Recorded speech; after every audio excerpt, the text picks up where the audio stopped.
your ad. You're Mr. Lee? Say, you can make a mint on me. What do you do? Dance, sing. Play a role? Anything. See, I come from a long line of traders.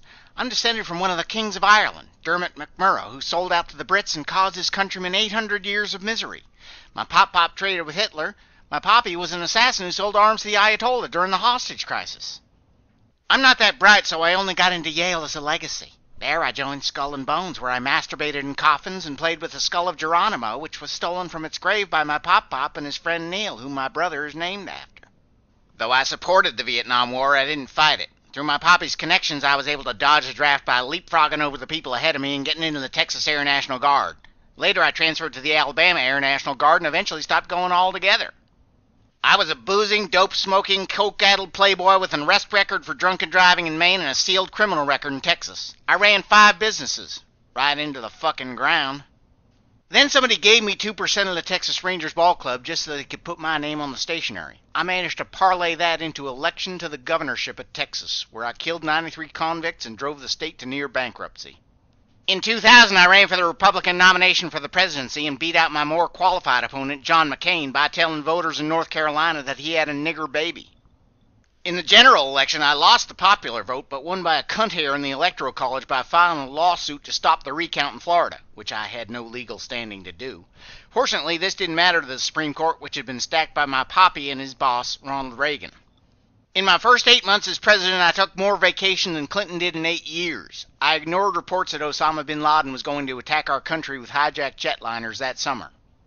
When the attacks came, I used the fears of the American people and my unprecedented political capital to push through Congress the Patriot Act, which allowed me to spy on terrorist groups like PETA, Greenpeace, the Catholic Workers of America, and vegetarians. I also invaded Afghanistan with the support of the entire civilized world. The invasion went well, but when I had Osama surrounded in the mountains, I subbed out the job of capturing him to Afghan warlords, previously our enemies, who predictably botched the job. That's because my real agenda was always to invade Iraq. I got Congress to agree by showing them faked intelligence reports. The UN wasn't fooled, but I went ahead and invaded anyway, losing all my credibility with the civilized world. We won the war in Iraq, but we're losing the peace, as guerrillas have killed over 3,000 of our soldiers so far. What was a secular state has become a hotbed of Muslim fanaticism, the very thing I was allegedly trying to stop. And though we captured Saddam, he turned his own trial into a circus and his execution into a martyrdom. George Tenet, the director of the CIA, falsified the intelligence reports. Paul Bremer, who ran occupied Iraq, also screwed the pooch. I gave them both Presidential Medals of Freedom. Paul Wolfowitz, the architect of my Iraq policy, was rewarded with a job as director of the World Bank. He had to resign when they found out he gave special favors to his Saudi girlfriend there. Despite my record, in 2004 I ran for re-election and incredibly stole another election. It all came down to Ohio, which Wally Odell had promised to deliver to me.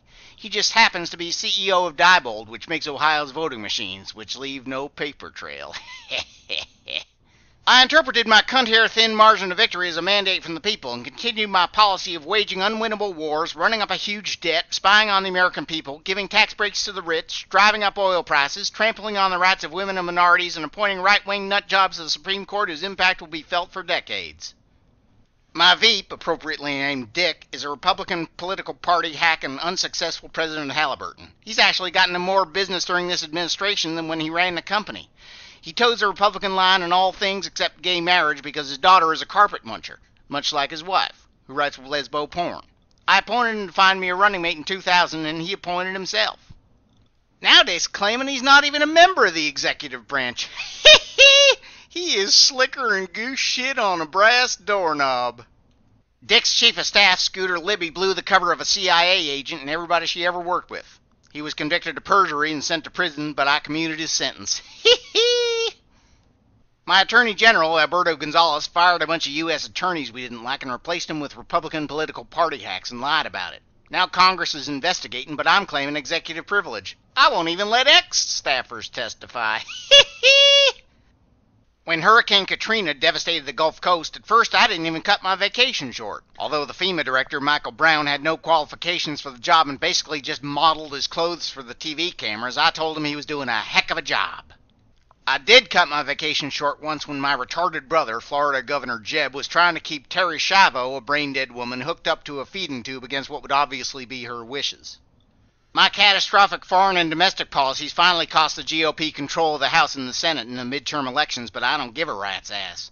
If the Democratic Congress passes a law I don't like, I just issue a signing statement saying I'm going to ignore it. That's some act, huh?